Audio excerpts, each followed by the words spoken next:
galera, beleza? Como é que vocês estão, meus amigos? Hoje é dia de dossiê e acho que nem preciso falar que depois da quinta, ontem, a sexta-feira, não tinha como ser diferente, sempre um dia de fortes emoções e que nunca decepciona. E qual é o assunto do vídeo de hoje? Os mistérios do caso do Cid, sim. Depois de todos os últimos desdobramentos, depois de tudo que ocorreu nas últimas 48 horas, creio que temos mais perguntas do que respostas. E eu quero comentar com vocês várias coisas. Primeiro, abordar um pouco os fatos do dia de ontem. Falar um pouco sobre a imprensa, algumas coisas que saíram. Quero relembrar algumas movimentações políticas de meses atrás, algumas coisas que aconteceram. A gente tem uma figura maior, né? A Big Picture, tentar montar esse quebra-cabeça. Mostrar para vocês também algumas notas que saíram sobre Bolsonaro, sua defesa, alguns questionamentos que estão pairando na cabeça de Bolsonaro e de seus aliados. Enfim, tem muita coisa pra gente comentar. Não dá nem para resumir. Se for resumir, é o vídeo inteiro. Depois, quero comentar com vocês sobre os embates, esquerda versus direita. Não sei se vai dar tempo, já até aviso. O primeiro tema tem muita coisa mesmo, né? Senão não era um dossiê.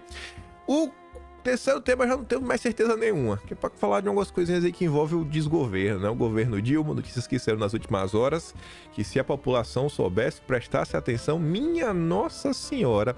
E no final ainda tem aqueles assuntos, né, que nos mostram que o Brasil segue acorrentado sem sair do lugar, e esse com certeza a gente não vai comentar hoje. Mas vamos começar. Vamos começar. Na madrugada, né, assim que começaram a sair as primeiras notícias, mas não foi na madrugada, ainda na noite da quinta-feira, a gente comentou no vídeo de ontem, já começou uns burburinhos, já começaram aquelas notícias, olha a imprensa, poxa, a delação do Cid, talvez a polícia aí vá rever, etc, tudo mais, a situação do Cid se complica de novo, já começaram assim, inclusive, algumas notícias falando, olha, o Cid pode voltar para a prisão, e isso aconteceu. Cid voltou para a prisão. E além disso, no dia de ontem tivemos uma nova busca e apreensão na casa do Cid. A CNN, inclusive, disponibilizou o vídeo da hora. A PF cumpre, na tarde desta sexta, mandados de busca e apreensão na casa do tenente-coronel Mauro Cid. O ex-ajudante de ordem Jair Bolsonaro voltou à prisão após vazamentos de áudio. Vai juntando. A CNN soltou notas escritas. PF faz busca e apreensão na casa do Cid, e a informação extra mais relevante sobre isso é que, além de computadores, documentos, etc, tudo mais, também apreenderam o telefone da esposa do Cid, que também está envolvida nas confusões aí, inclusive na questão da falsificação da carteirinha. Mas vamos lá. Uma nota que já gera um questionamento na esteira aí da busca e apreensão e da prisão do Cid. O Metrópolis fala que em 20 anos, Cid é o primeiro a sair preso, né, do Supremo após prestar depoimento.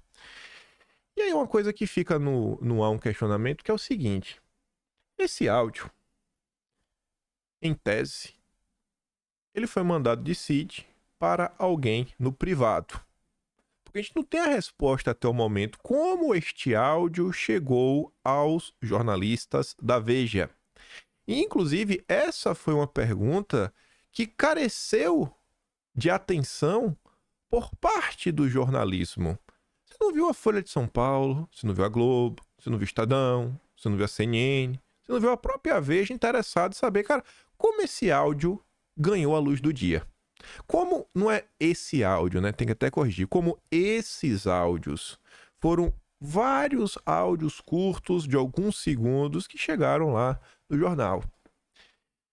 E aí, voltando para a questão sem áudio privado, você vê, o jornalismo compartilha. O Cid, segundo ele, né? Na verdade, a defesa do Cid foi em tom de desabafo, às vezes desabafando para um amigo, etc. O Cid ainda não comentou quem foi o interlocutor, ele não contou isso ontem, ou pelo menos não está lá na ata, né, que ele assinou do seu depoimento. Não consta, né, no depoimento oficial, para quem lhe vê os áudios. E aí você vê que um cara acaba sendo preso por uma fala que, em tese, ele fez de forma privada. Mas tudo bem. Aí, vejam só. Após áudios, familiares de Cid entram em pânico e temem ser próximos alvos de prisão. Essa notícia já é de agora de manhã, né? 4 da manhã, madrugada de hoje, Bela Megali, sempre sabendo de tudo do mundo jurídico. O general Mauro Lorena Cid, pai do Cid, né, confidenciou a amigos das forças que tem receio de ser preso, assim como o filho. O temor também ronda a esposa dele, né, a Gabriela Cid, que foi uma das 17 indiciadas da questão da carteirinha. Os familiares do ex-ajudante de ordens estavam protegidos pelo acordo de delação firmado por Cid. E quais foram as primeiras notícias que saíram após o áudio? Que a delação do Cid pode ir para as cucuias, pode ir para o lixo, pode não servir mais para nada e perder todos os benefícios. Se a delação perder o valor, perde todos os benefícios, não só o Cid, como sua família.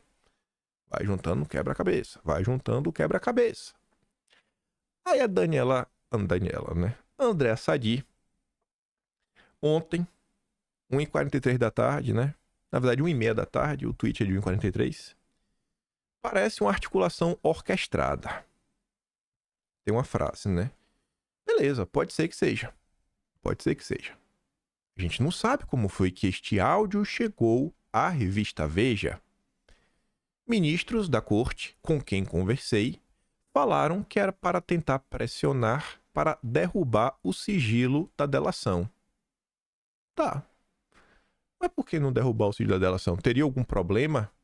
Esse foi inclusive um ponto que eu abordei no vídeo ontem, porque assim, tem críticas à instituição da Polícia Federal, a ministros do Judiciário. Agora, de tudo que está nos áudios, o único ponto que possivelmente você pode checar de forma um pouco mais substancial, mais palpável, seria o que o Cid falou sobre como o depoimento ocorreu. Porque como o depoimento foi gravado, você poderia falar, não, vamos ver aqui, vamos assistir o depoimento, ver o que o Cid realmente falou, vamos ver como se portou os inquisidores, quem fez o depoimento, né, os delegados, e a gente faz aí a prova dos 9. E aí Andréa Sadi no final fala, tudo que vem dos bolsonaristas tem método. Mas como assim vem dos bolsonaristas? Porque até no áudio, é meio estranho que no final do áudio o Cid tá até criticando Bolsonaro,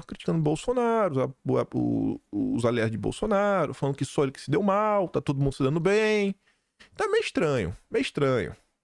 Beleza, vai juntando, vai juntando.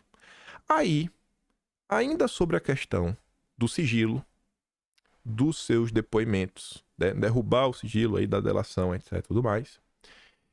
O Will Gadelha, ele deu um RT nele mesmo, logo pela manhã, antes da Andréa Sadi trazer essa informação. Ele compartilhou um tweet dele de 14 de março. Mauro Cid reclama de narrativas e pede vídeos de depoimentos à Polícia Federal. Mauro Cid vinha reclamando há dias, nos bastidores, de narrativas da PF em sua colaboração premiada. Na semana passada, noticiamos na coluna que o militar chegou a pedir os vídeos de seus depoimentos para comparar o que disse com o que consta nos autos. Falando, ó, quero vídeo, porque com o vídeo vai estar o que eu disse e ele vai comparar o que eu disse com o que está no papel. Vamos fazer essa comparação. Vai juntando as coisas. E se a delação do Cid cair, aí todo mundo vai rodar. Família toda. Aí eu quero voltar um tiquinho no tempo. Falei pra vocês ontem. Tava revisitando. Terminei de revisitar. Juntei uns quase 250 slides. Daquelas melhores notícias dos últimos 15 meses. Aquelas bem absurdas. Essas aqui não tá na que eu separei, né? Mas aqui eu acho que casa muito bem com o dia de hoje. Aí quando eu tava olhando no mês de novembro, vendo algumas movimentações que teve, tentando relembrar um pouco da história, eu me deparei com essas duas notas. E eu quero mostrar para vocês depois um documento oficial da defesa do Cid. O Globo e o UOL, sempre a Bela Megali. A Bela Megali tem todas as informações. É interessantíssimo isso. E quem tem as informações também em primeira mão na UOL, na maior parte do tempo, é o Aguirre Talento. Ambos, no mesmo dia, na mesma hora, 4 da manhã. Em delação, Cid diz que Bolsonaro consultou militares sobre o plano de golpe. Depois no Globo. Em delação, Cid revela que Bolsonaro fez reunião com cúpula militar para avaliar golpe no país. Isso foi em setembro. Não foi agora, Tempo Veritatis, depoimento do Freire Gomes. Não. Setembro do ano passado. Quando isso aconteceu, a defesa do Cid publicou este documento. César Bittencourt, nota à imprensa. Vou dar um zoom. A defesa constituída de Mauro César Barbosa Cid, em razão das matérias citadas na imprensa, através da UOL e o Globo e demais veículos, acerca de possíveis reuniões com a cúpula militar para avaliar golpe no país, vem a público para informar que não tem os referidos depoimentos, que são sigilosos, e por essa mesma razão não confirma o seu conteúdo. 21 de setembro de 23. Não tem acesso ao conteúdo, etc, tudo mais. Saindo sempre notas na imprensa, aquele vazamento do amor, que a gente fica se perguntando, nossa, como que esses jornalistas têm tanta informação? Aí, 9 dias antes, mais uma vez a Bela Megali. A Bela Megali é demais. Até quando a delação de Cid permanecerá em sigilo? Então, assim, quando o Igor Gadelha, ele compartilha ele mesmo ontem, né, a sua matéria do dia 14 de março, falando, pô, olha, desde 14 de março, o Cid estava preocupado, né, em obter aí o vídeo dos seus depoimentos, porque ele estava meio incomodado. Tá errado. O Cid não está incomodado por agora. As questões que envolvem o sigilo dos depoimentos do Cid são matérias da imprensa, da grande imprensa, pelo menos desde setembro do ano passado. Investigadores relataram à coluna que todos os depoimentos do Cid seguirão em segredo até a PF realize as diligências que confirmem ou não os fatos narrados por Cid. Essas averiguações devem incluir operações de busca e apreensão em alvos inéditos, ou seja, personagens que ainda não figuraram no rol de investigados. Depois disso, nós já tivemos aí a Tempo Veritatis. Só que o que acontece? Qual o grande problema? Você vê que começa a aparecer nota da imprensa aqui, nota da imprensa colar, etc, tudo mais. A própria defesa do Cid fala, pô, mas não dá pra confirmar, não tem esse documento, não tem isso, não tem aquilo outro. Pô, você vê que começou a sair notas reclamando. Então, o que o IOH dele relata em 14 de março, você vê que não é uma coisa que tirou da cachola de agora. São alguns questionamentos que já estão no ar. Vamos botar o início de setembro, né? Já estamos dia 10, então setembro para outubro, novembro, dezembro, janeiro, fevereiro, março. É um problema que tem 6 meses. Mais de 6 meses. 6 meses, hoje é dia 23, 6 meses e 11 dias. Engraçado, né?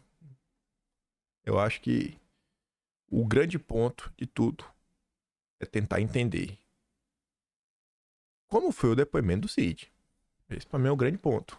O que ele fez de crítica, fulano, ciclano, beltrano, a gente nunca vai conseguir comprovar nada. Vai ficar, né, um dia de coisa de um lado, um dia coisa do outro. Mas você vê que existe realmente uma certa insatisfação no ar. Aí, aproveitando, né, mostrar essas notícias que eu recuperei. Eu só consegui recuperar essas notícias porque elas estão organizadas, né? Eu tenho material desde o primeiro vídeo até hoje, tudo organizado, slide. Mas, assim, tem tudo salvo. Mas organizado, graças só ao Atlas, né? Se não fosse vocês que apoiam esse projeto. Então, eu já tinha avisado que desde o dia 15 já tá no ar, mas ontem, como a Mari tinha prometido, a versão bonita do Atlas tá lá, não mais minimalista, né? Então tá aí disponível. Só vou mostrar para vocês aqui o índicezinho, muito bonito.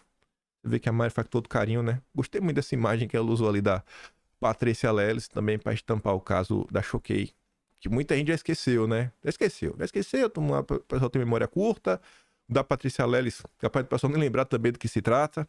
Mas enfim, dá tudo isso daí, junto com as várias confusões que se intensificaram a partir do final de janeiro.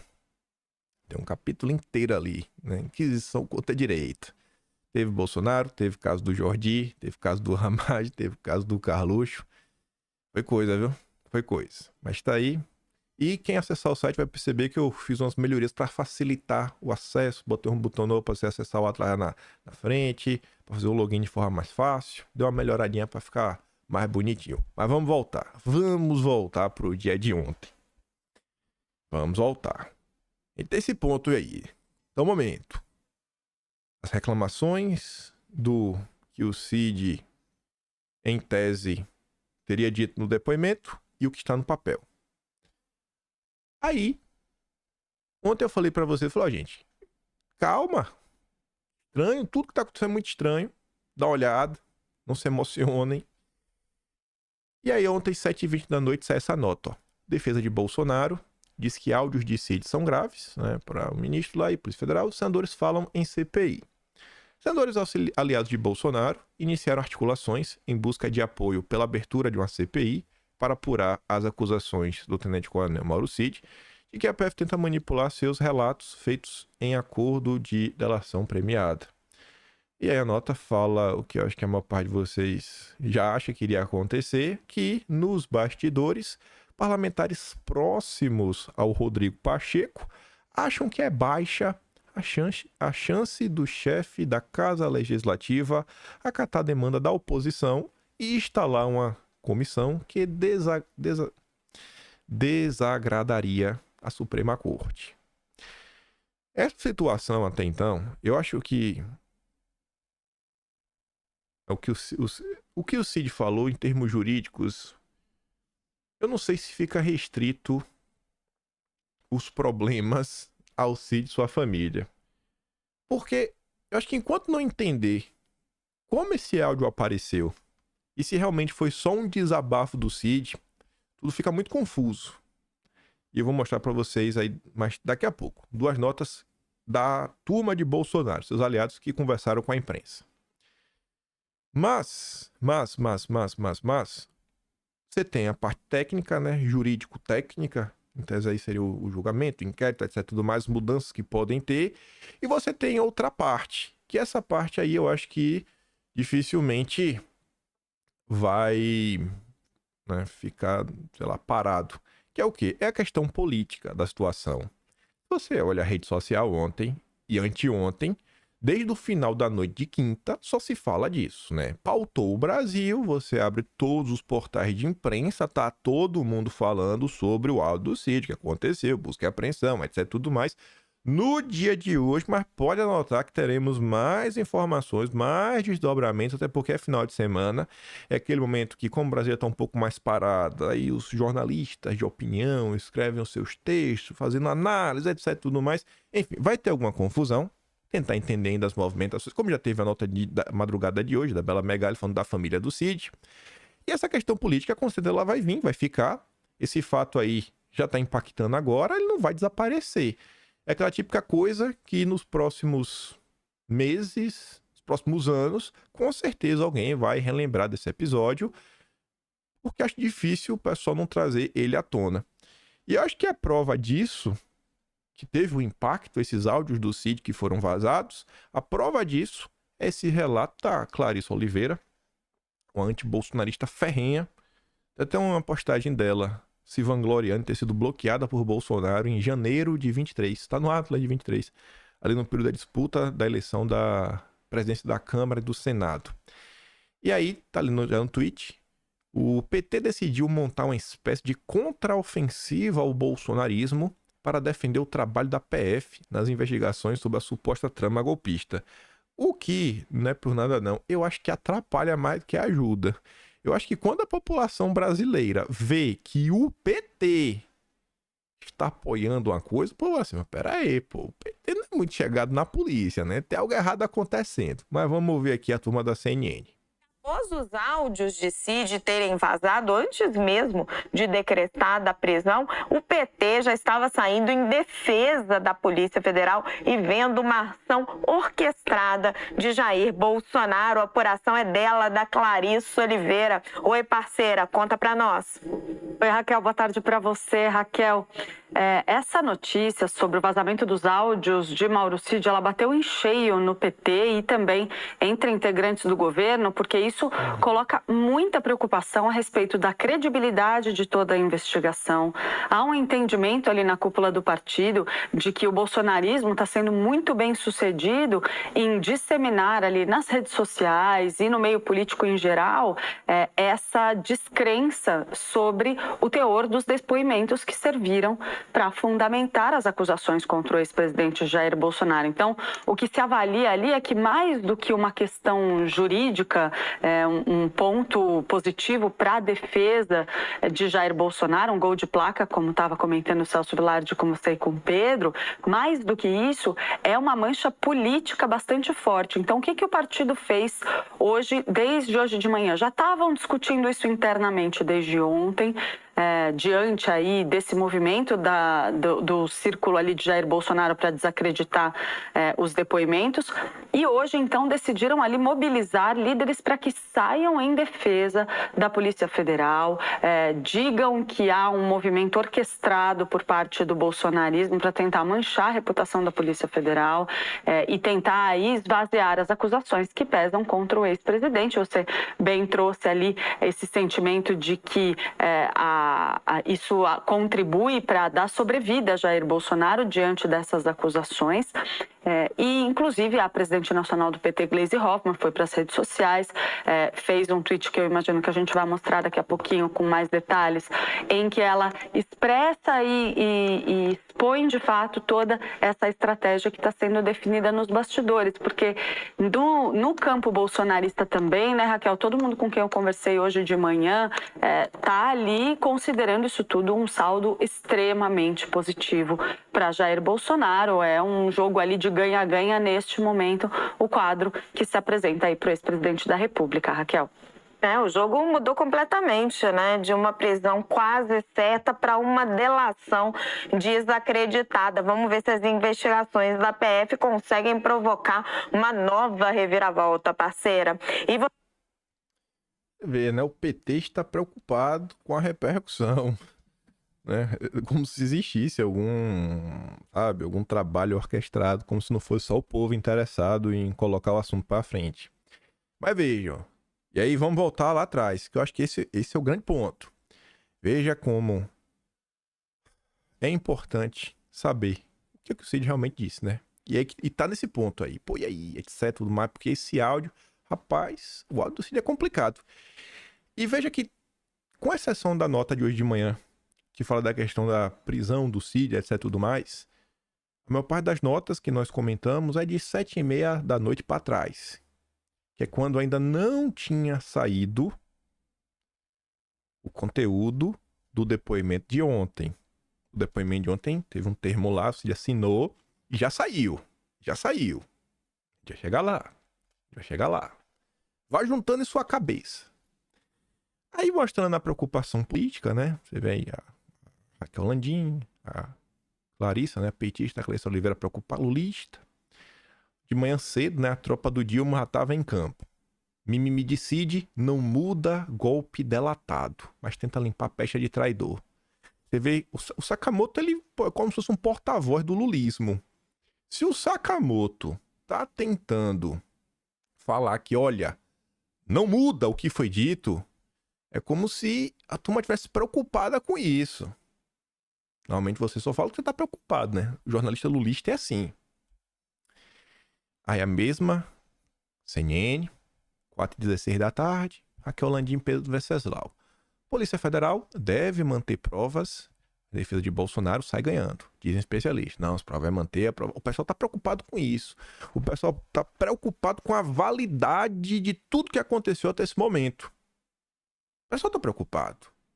Se você falar que esse áudio aí jogou tudo por água abaixo, aí fica complicado. O pessoal não quer. O pessoal não quer que o teor do áudio ganhe mais alcance, né, no debate público. Pô, o pessoal não quer que a população veja com descrença a forma como as coisas aconteceram, né? Não é só descrença, vai ver assim, pô, acho que tá errado, né? Acho que o Cid aí, sei lá, foi pressionado, etc. O que tá lá no teor do áudio. Aí, a CNN conversou com especialistas, criminalistas. Com a volta do Cid para a prisão, a PF pode até conseguir manter as provas contra Bolsonaro, mas a defesa do ex-presidente sai ganhando. Avaliam criminalistas ouvidos pela CNN. A avaliação é que os depoimentos de Cid ficam desacreditados e eles são fundamentais nos mais diversos casos.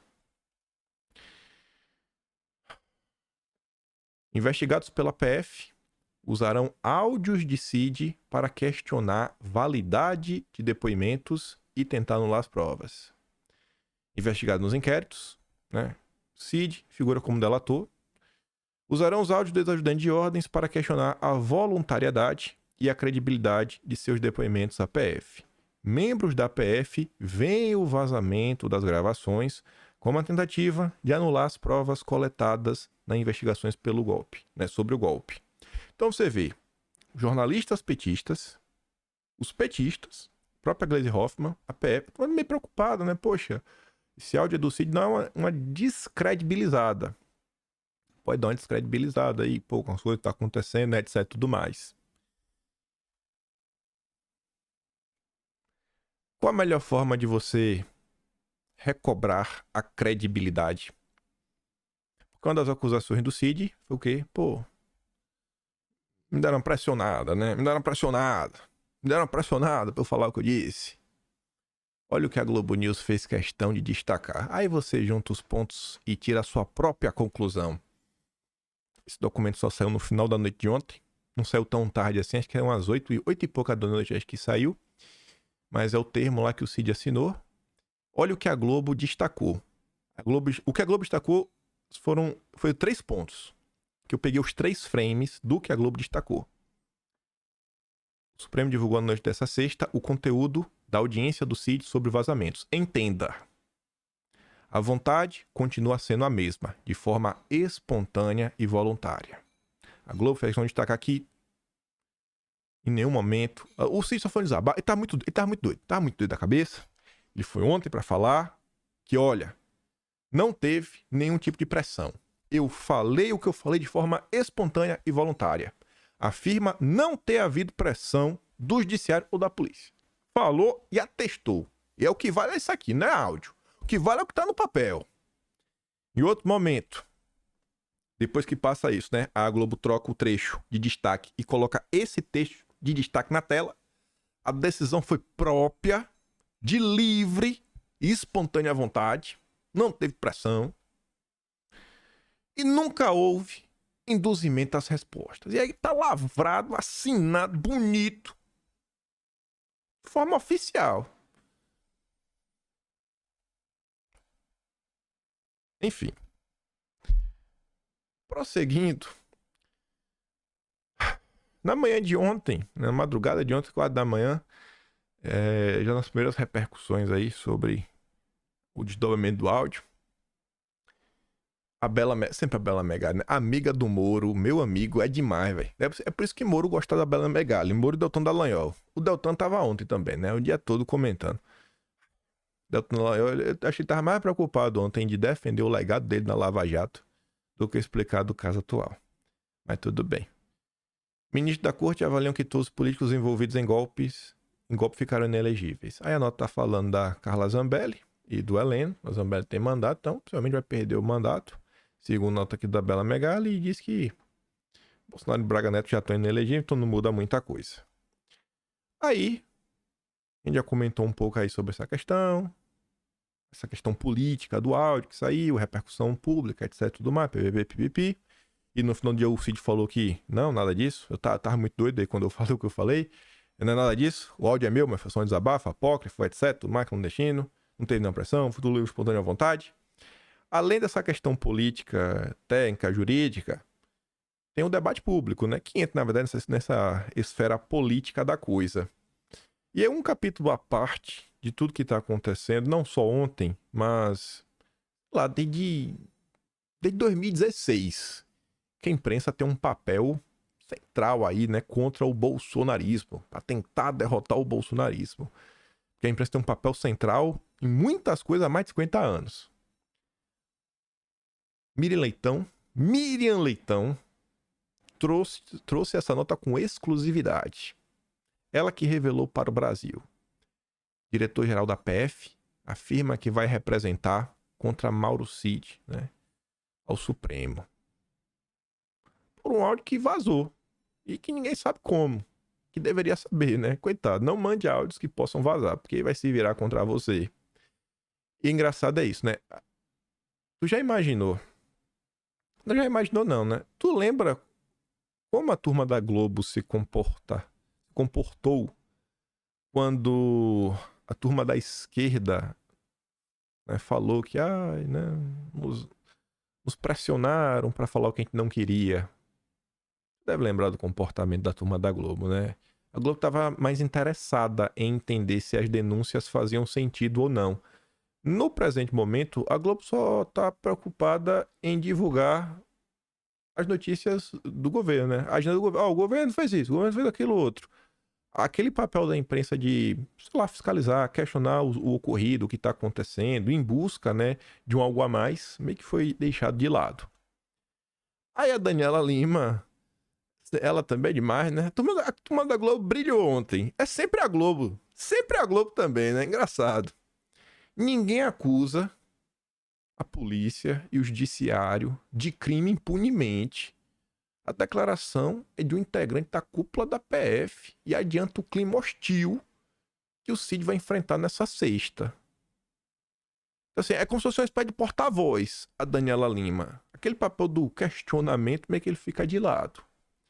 Depois, como se fosse pouco, falar o que ela falou, né, ao vivaço, ela ainda foi pro Twitter e tá ali, ó, bom dia! Além disso, falei com gente graúda da PF, o clima pra Cid, ninguém acusa o PF Supremo impunemente.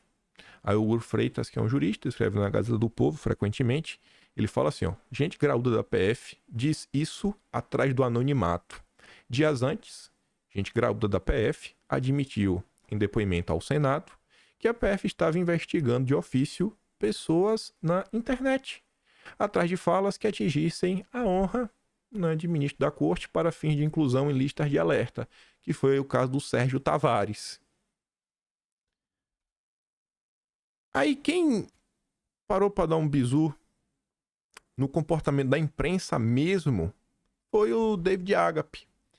Ele fala assim, ó, rapaz, vamos falar sobre jornalismo e essa reportagem da Veja, que foi a capa da revista, né, que foi a matéria que divulgou os áudios. O que me chama a atenção aqui é que uma reportagem como essa já é, né, avassaladora por causa do tema e do furo.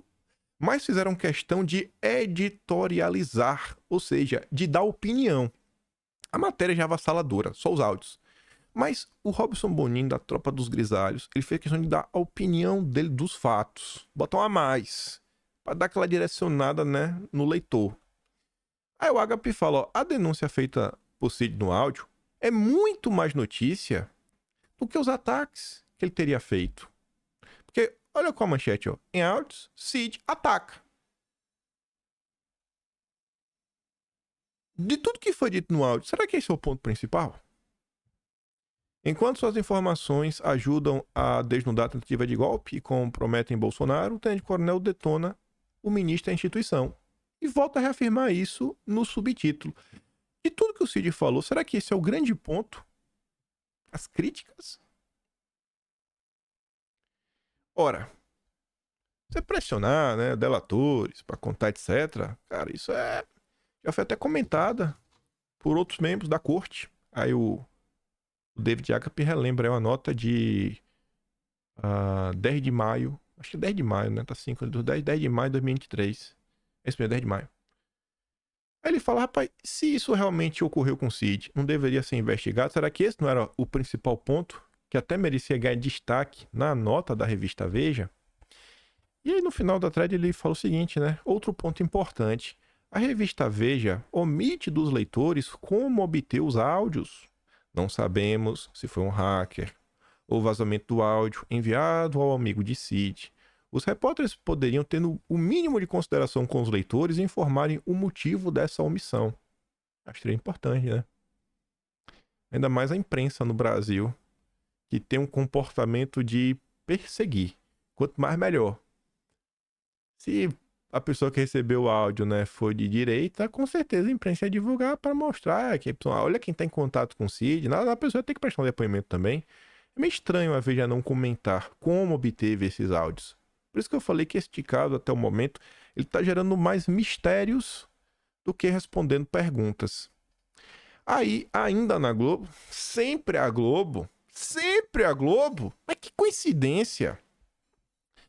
A Natuzaneri falou o seguinte, alguém que fala o que fala, que faz um acordo de delação e depois tenta ajudar Bolsonaro. Pô, peraí. Como assim tenta ajudar Bolsonaro? Como assim tenta ajudar Bolsonaro? Porque, olha só, se ela tá falando do áudio, este áudio, em tese, só ajudaria Bolsonaro se for parte de um plano, você vazar a coisa. Então, se for assim, para você poder confirmar isso, você tem que saber como foi que esse áudio ganhou a luz do dia. A Natuza Neri, ela confirma que esse áudio é o quê? Parte de uma ação orquestrada, planejada? Como assim? Por que ela não vai atrás de tentar descobrir como esse áudio ganhou a luz do dia, ao invés de afirmar isso? Estranho, hein, Natuza?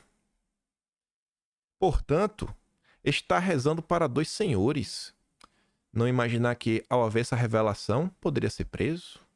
Talvez possa haver a possibilidade dele não saber que tivesse sido gravado. Mas nessa hipótese, a polícia não está acreditando. Pode ter essa possibilidade, né? Pode ter. Mas então, se a polícia não acredita nessa hipótese, como foi que esse áudio ganhou a luz do dia? Como foi? Se o Cid não foi gravado, como foi que esse áudio ganhou a luz do dia? É muito importante para a gente conseguir entender mais de toda esta confusão. Ele está protegendo alguém contra a Natuza. Pois é, Natuza. Quem é que ele está protegendo? Seria muito interessante. Eu não sei quem o Cid está protegendo. Agora, sobre essa história de ajudar Bolsonaro, o Hugo Freitas, ele fez um comentário também interessante sobre Bolsonaro e sobre a imprensa.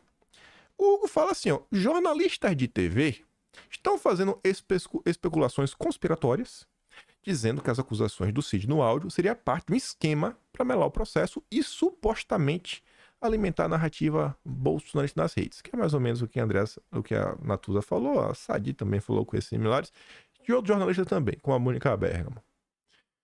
Quem fez as acusações não foi a rede bolsonarista, foi uma testemunha ocular, que é o próprio Cid. O Cid pode estar mentindo ou não, mas não faz sentido mudar o agente da história. Não é a narrativa bolsonarista, cara, é o Cid. A questão é o Cid, não é o bolsonarismo, é o Cid. Não vem mudando a confusão. E se o Cid estiver dizendo a verdade, o Cid, ele não está alimentando qualquer narrativa, bolsonarista ou não. O verbo não é esse. O verbo seria confirmar. Essa noção pode parecer exótica a certa imprensa, mas, gostem ou não, fatos podem ser verdadeiros ou falsos, independentemente de quem se beneficie politicamente deles. Se algo vai trazer benefício para Bolsonaro, tem que ser fake news, tem que ser desinformação, nunca pode ser verdade, pelo menos não para os jornalistas da Globo. E depois ele destaca, falando que impossível o Cid ter gravado o áudio para jogar para a plateia bolsonarista. Não digo nem impossível, usaria outra palavra, improvável. E por que seria improvável que o Cid fez para jogar para os bolsonaristas? Porque ele fala de Bolsonaro de forma depreciativa, criticando por estar despreocupado e ter enriquecido com Pix. Quem é que ia falar isso para alimentar uma narrativa bolsonarista nas redes? Mais um questionamento, mais um mistério. As únicas certezas que eu tenho é que a Globo não tem nenhum interesse em resolver nada. É só atacar o bolsonarismo. Só tenho certeza sobre a Globo. O Yoga Delian conversou com o entorno de Bolsonaro, publicou essa nota. Bolsonaro vê com desconfiança áudios de Cid com as críticas. O ex-presidente e seus aliados mais próximos viram com desconfiança, e olha a palavra que o Yoga Delian usou, eu acho que ele agora empregou bem, o suposto vazamento de áudios do Cid, porque a gente não sabe. Até o momento ninguém sabe. E uma pergunta essencial para entender tudo isso. Para Bolsonaro e seus aliados, o conteúdo e formato dos áudios indicam que Cid e sua equipe de defesa podem ter orquestrado a divulgação dessas gravações com algum objetivo específico. O que pode ter por trás disso? O que pode ter por trás disso tudo? Eu não quero cogitar nada, mas realmente é um ponto, né? Me viu umas coisas na cabeça, mas enfim, né? O quê? É um desabafo orquestrado. O áudio está limpo, bem construído. Avaliou Coluna, um auxiliar de Bolsonaro, que diz ainda tentar entender o real objetivo do ex-agente de ordens com a divulgação dos áudios. Eu não sei o que ele fala com o áudio está limpo. Talvez seja em relação à qualidade do áudio. E se você parar para observar, né, o áudio realmente tá bem limpinho, tá com áudio bom, não tem nenhum barulho de fundo. Isso não quer dizer muita coisa, né? Às vezes o cara tá em casa, os filhos tá dormindo, a mulher tá dormindo, todo mundo tá tudo quieto. Mas o cara não sabe. Não sabe. Aí que você vê. No depoimento lá que o Cid assinou, ele disse que falou besteira e não revela a quem fez o desabafo. Acho que é estranho porque assim, ó. Eu não sei com quantas pessoas o Cid conversa. Eu não tenho muitos amigos, né? Então eu não converso com muita gente. Então eu consigo lembrar. Falo com minha mãe, falo com meu pai. Falo com 2, 3 amigos desde a minha infância. Eu conheço, né? Gente que eu conhecia, sei lá. Quando eu era adolescente. Um amigo meu que jogava videogame comigo. A gente fala de videogame, de jogo. Coisa besta. Coisa boba. Então eu lembro de que eu converso na maior parte do tempo. Aí o Cid, ele negou ter vazado os áudios. Ele afirmou que fez um desabafo, uma conversa privada e informal. E disse a não saber como as mensagens foram divulgadas. Foi apenas um desabafo, uma forma de expressar. Alegou ainda que não lembra exatamente com quem conversou nem quanto. Não lembra quanto, com quem. É um cara que é da elite, né? Da elite, da nata das forças brasileiras. Seria promovido, inclusive, né? Um batalhão, operações especial. E não lembra, não lembra. Você tá com a memória muito fraca, viu? Dá um memorial pra ele. Não existe não, né? Ou se deve estar comendo muito queijo, só pode. É só eu que tô achando que esse caso tá cada vez mais estranho. Não é possível, gente. Não é possível, não. Aí, diante de tudo que aconteceu nas últimas 48 horas, eu vi alguns comentários na internet de pessoas que não são de direita, ou pelo menos não são da bolha bolsonarista. O Danilo Thomas, ele não é de direita mesmo, é um cara de esquerda. É de esquerda, se define de esquerda, escreve na Folha de São Paulo, frequentemente. O Brasil está num estado de loucura tão grande que o setor editorial se cala ante um ato de censura. Jornalistas celebram o Ministério Público indo para cima de um jornalista e a esquerda volta para deixar o sistema penal mais massacrante. Ninguém percebe que estão tão somente alimentando o inimigo. O Samuel Pancha, do Metrópole, já fala assim, ó. Prisões temporais, delações premiadas, áudios vazados, ex-presidente da Justiça, estou me sentindo em 2015, 2016. Aí tu vai falar, mas o Pancha é mais à direita. Não Merval Pereira. Se o Sam Pancha se referiu ao período da Lava Jato, o Merval Pereira fala com todas as letras, ó. O processo do golpe de Bolsonaro pode ter o mesmo fim da Lava Jato. Dependendo de quem estiver no poder, as provas serão anuladas, todos serão absolvidos, como está acontecendo com a Lava Jato. Vamos vivendo assim, porque no Brasil hoje não há nem segurança jurídica, nem tranquilidade para saber que as coisas terão final. E essa senhora ali embaixo, a Monique Schecker, é procuradora, já processou o Bolsonaro, lava-jatista, da turma do Deltinha. Eu não sei se foi com ela que o Deltan falou aquela frase clássica que tinha que se distanciar do Bozo sem perder o apoio dos apoiadores do Bozo. Não lembro se foi num grupo com a Monique. Mas enfim, é uma pessoa que não gosta de Bolsonaro. Mesmo não gostando dele, a Monique Schecker comenta o seguinte: eu acho lamentável o que ocorre neste país, com o uso do direito penal processual como instrumento de força, com prisão de quem ousa não obedecer ordens, em vez de haver uma investigação isenta e legítima, conforme manda a Constituição Federal de 88. Isso só aumenta a polarização política. Você vê que a crítica dela, inclusive, assim, é o clima no Brasil. Ela não está defendendo ninguém da direita. Esses eventos todos que estão acontecendo no Brasil hoje,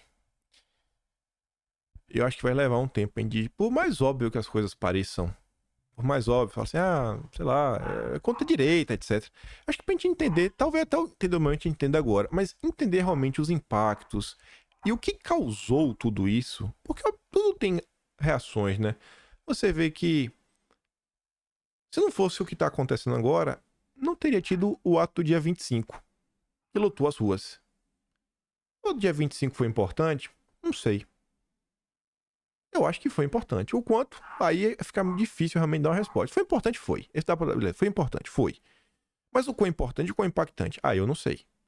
O que eu sei é que muita gente que não era bolsonarista viu o que aconteceu e começou a reduzir as suas resistências em relação ao Bolsonaro, ou talvez começou a aumentar suas resistências em relação ao establishment e ao governo Lula.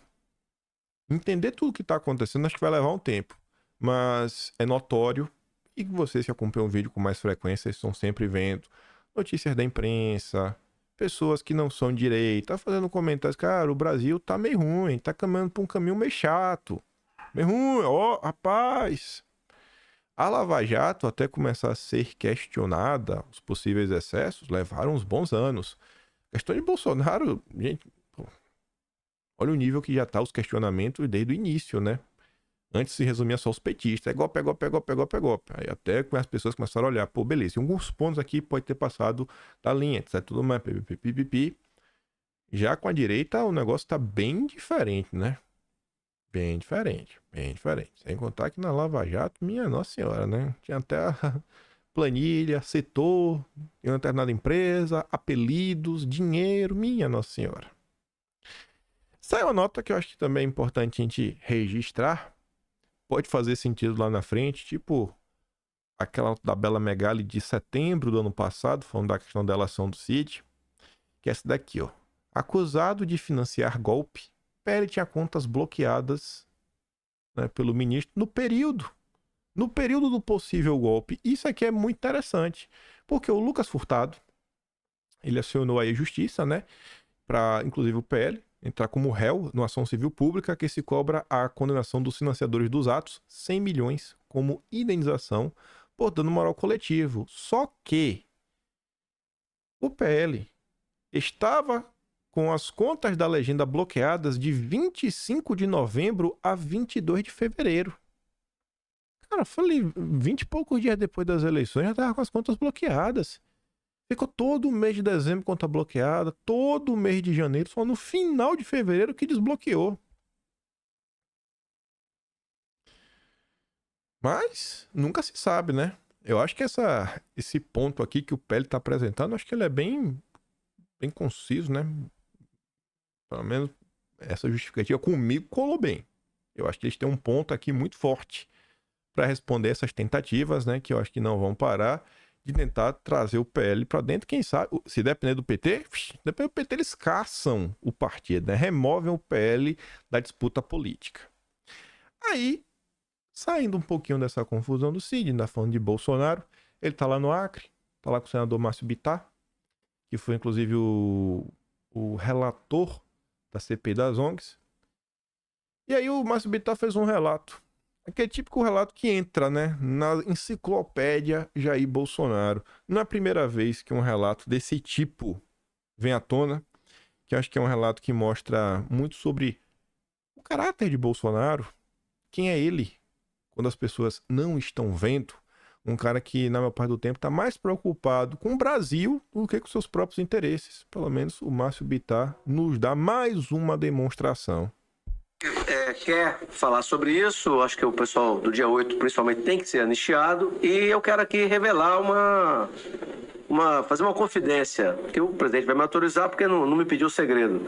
Eu apresentei uma emenda constitucional e em menos de 24 horas eu consegui 30 assinaturas de senadores. E nela eu coloco também não só o do dia 8 de janeiro, como coloco também as pessoas que tiveram problema nas eleições. Isso envolvendo o presidente, porque eu acho um absurdo uma pessoa que foi denunciada, processada, condenada em 3 instâncias, o nobre juiz, hoje é o presidente do Brasil. E o presidente Bolsonaro, que não tem uma denúncia de corrupção na vida dele, porque fez uma reunião com embaixadores e falou da preocupação com o aperfeiçoamento do processo de votação no Brasil, se torna inelegível. Eu acho isso uma injustiça total.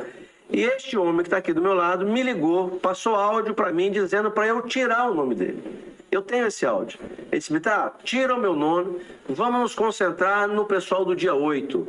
Isso é mais urgente. Me tira. Essa preocupação vai ser mais fácil aprovar. Mas isso é um debate no Congresso Nacional. Eu queria aproveitar. Cara, tira o meu nome. Uma anistia com o meu nome, mas o PT não vai deixar passar de não. Salva o povo. Dá lá. É muito mais importante, muito mais urgente. Não é a primeira vez que Bolsonaro fala isso, né? Então, eu acho que ele tem todas as justificativas para mostrar que esse continua sendo o Jair que todo mundo conhece. Continuando aqui, na mesma entrevista, Bolsonaro falou de uma coisa interessante. Falou sobre segurança pública. E aí falou sobre, na verdade, pontuarem sobre a questão de El Salvador, do Bukele. É um tema que eu vejo circular às vezes, na direita, né? E a turma da crítica construtiva. Tem um rapaz agora que veio de outra parte nos podcasts, é um dono da verdade, até da Bahia também. Eu fico assim, eu falo, nossa, o cara parte de umas premissas que eu sei que são totalmente erradas, mas que se você aceita, no final, o pensamento dele vai fazer sentido. Mas independente disso, né? Vejo que Bolsonaro fala sobre a questão de El Salvador. Mas, presidente, em relação à questão da segurança ainda, nós vimos que recentemente em El Salvador nós tivemos um presidente, Nayib Bukele, que ele se elegeu em cima da bandeira da segurança pública. Então, assim, o senhor tem uma coisa... Se reelegeu. Vamos lá. Eu peço entra no Google aí para confirmar. Eu vou dar números aproximados. Lá é unicameral, lá não tem Senado, é só Câmara. Tinha aproximadamente 80 vagas, ele fez 60. Imaginou eu, presidente da República, com 350 deputados e com 50 senadores.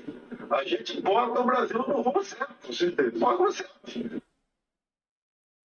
O Bukele, ele se elegeu com 64 deputados apoiando. 64 de 84.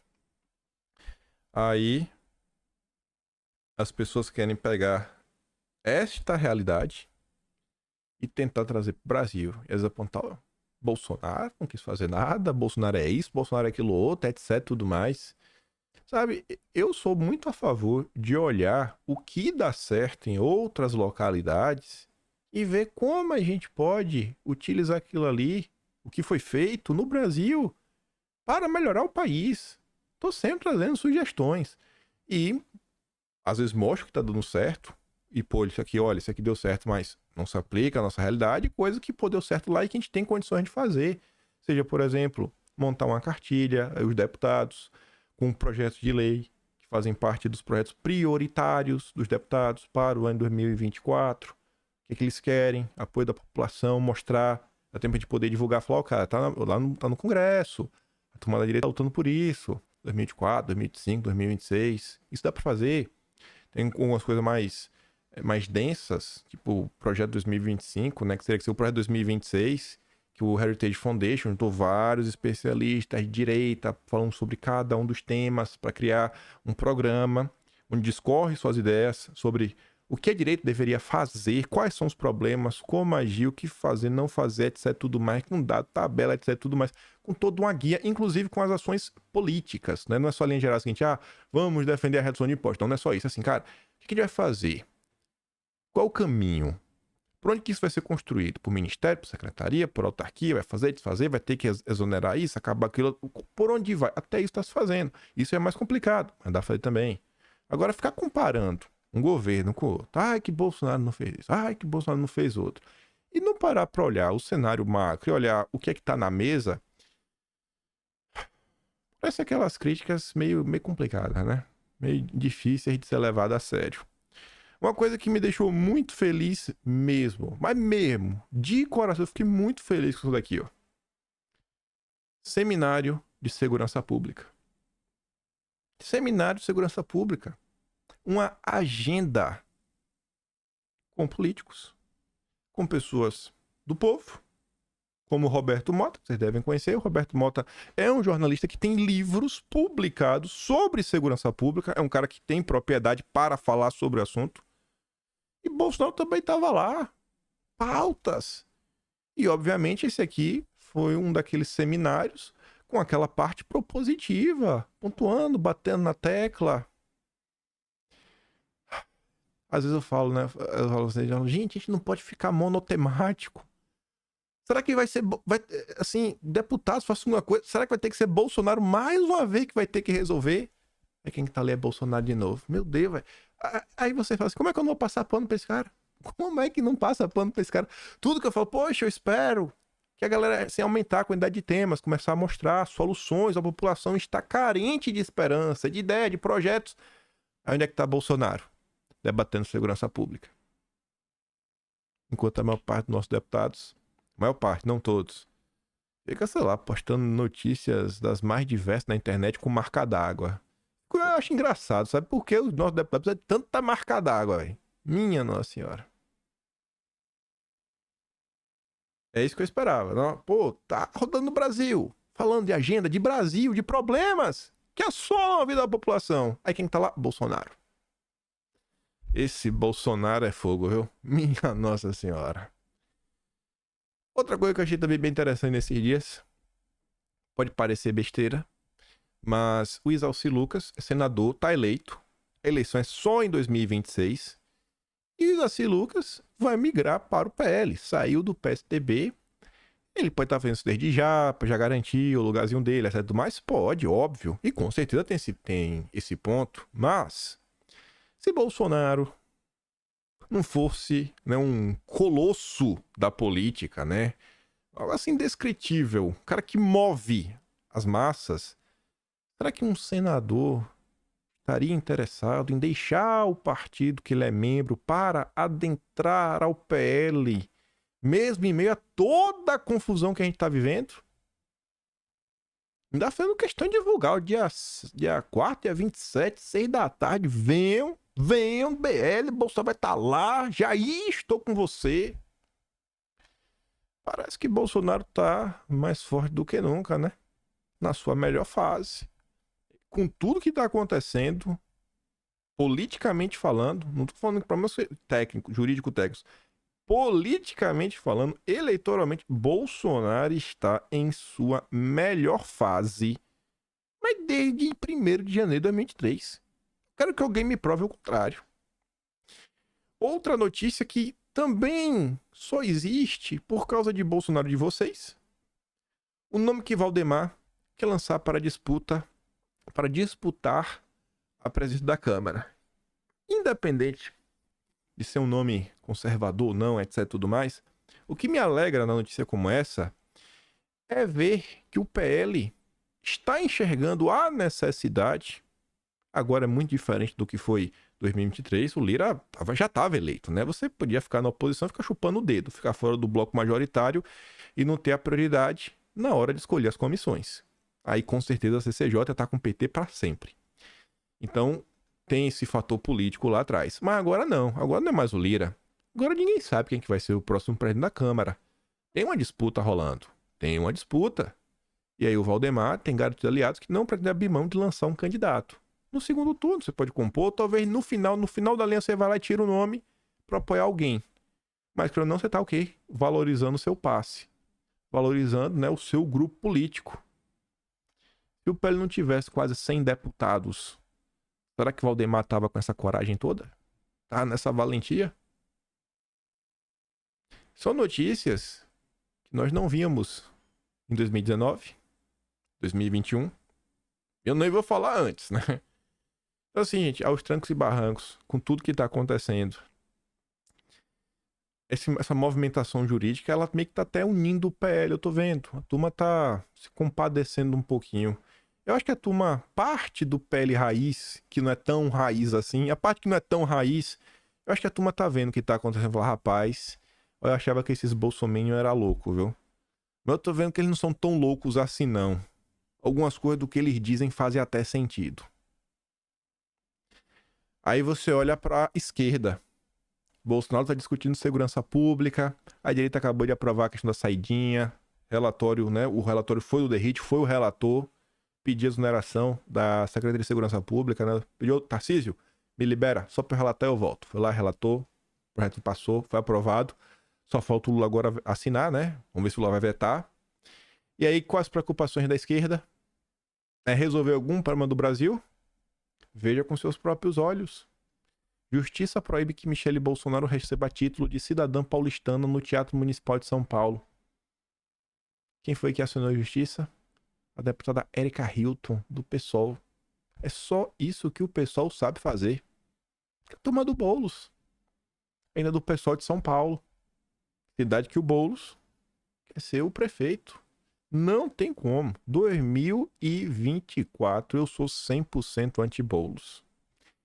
E hoje está marcado, tem tudo para flopar, e você vê que quase não saíram notícias sobre isso, né? Então, fracasso. O fracasso que está sendo previsto. Manifestações da esquerda. Esquerda relembra golpe em alto que mira Bolsonaro, enquanto Lula esquece 64.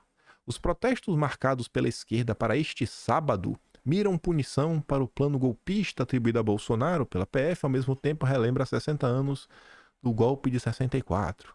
Ministros do PT e de outros partidos de esquerda evitam falar que é uma posição fechada ou mesmo orientação para se distanciarem dos atos. Por outro lado, afirmam que não irão comparecer por motivos variados, como compromissos familiares, doenças. Ninguém vai, nem os políticos vão. Bolsonaro, por sua vez, reuniu milhares na Avenida Paulista, no último dia 25, para evitar comparação de públicos entre o ato bolsonarista e os protestos deste sábado. Os organizadores buscaram evitar o mesmo padrão, ou seja, vão fazer no Largo de São Francisco, que é um lugar muito menor. Quando bater a foto, não vai ficar aquele negócio ridículo. Pulverizar os eventos em várias cidades pelo país, né? Concentrar esforços em Salvador. Aí você vê ali, ó, o Palácio do Planalto evita compartilhar a responsabilidade de eventual baixa adesão. O Lula não vai falar para os petistas não irem para tentar fingir que o PT não tem envolvimento com isso. Tem tudo para flopar. Tudo para flopar. Só se fala de Bolsonaro. Só se fala de Bolsonaro. Os petistas não vão mudar de opinião. A turma do centro, eu acho que essa turma aí, os isentões, eu acho que tem muita gente nesse bloco que está se questionando, né, o que está acontecendo, os rumos do país, o que o Lula está fazendo, toda aquela confusão. E aí, eu não vou comentar mais nenhuma notícia, só deixei aqui de recomendações para vocês ao longo do dia de hoje. Lá atrás, falei que eu ia entrevistar o Lourenço Carrasco, que além do livro Máfia Verde, eu acho que esse título aqui é bem apropriado, ou é mais espionado pelos governos. Você entra no Arquivo Nacional, tem mais de 60 dossiês que o nome do Lourenço está lá, né? No meio da confusão. Alguns sobre ele, outros sobre denúncias que ele fez, outros sobre denúncias do grupo que ele faz parte, mas o nome dele é pelo menos 60, mais de 60, uns 62, 63. E, para quem está acostumado a ver o Lourenço, CP das ONGs e os canais falando sempre de agenda verde, a gente não falou disso. A gente fez um bate-papo muito interessante, onde ele começa a falar sobre a vida dele na política, como ele parte de alguns entendimentos, como ele entra nessa confusão, como ele vira jornalista. Ele é arquiteto, saiu do México, né? Era primo do Chaves. Tô brincando, não era não. Ou era, não sei, tem que assistir pra saber. E aí eles vai falando sobre isso, vai falando daqui, ele vai contando a história. A gente só chegou até a década de 90. O Lourenço não é nem uma criança, né? Aí ele fala sobre Enéas, como conheceu Enéas, onde conheceu Enéas. Enfim, falou muita coisa. E possivelmente a gente vai gravar já uma parte 2 para falar dos anos 90 em diante, né? Que deve ter mais muita coisa. Ele fala muito do governo FHC, coisas internacionais que impactaram o Brasil. Então, para quem gosta de informação, eu acho que é um papo bem interessante. Tá no canal do Quinto Elemento, que é o primeiro link aqui da descrição. É literalmente o primeiro link. Se clicar na descrição, primeiro link é o canal do Quinto Elemento. E é isso. Vamos observar essa questão do CID. Vejam que, pelo menos eu acho que deu para perceber que tem muito mais questionamentos a serem feitos, muito mais perguntas que ainda carecem de respostas do que respostas propriamente ditas, né? A imprensa tem um comportamento peculiar ultimamente, principalmente a Globo. Eu duvido que ela vá se debruçar para tentar obter essas respostas, mas estamos aí para isso, né? Se gosta do meu trabalho, quiser me dar um pouquinho mais, pode ser membro do canal, tem um botão de valeu, tem um P na descrição e tem um Atlas Brasileiro, kimpaim.com. sem BR, tá aqui em cima. Vai lá, até dá uma embelezadinha no site mínima, vocês vão ver lá. E é isso. Compartilhe o vídeo. Vou mandar os vídeos que eu dei play lá no Telegram. Link também tá aqui na descrição. E deixa aquele grande beijo, abraço, tamo juntos. Valeu, meus amigos. Fui!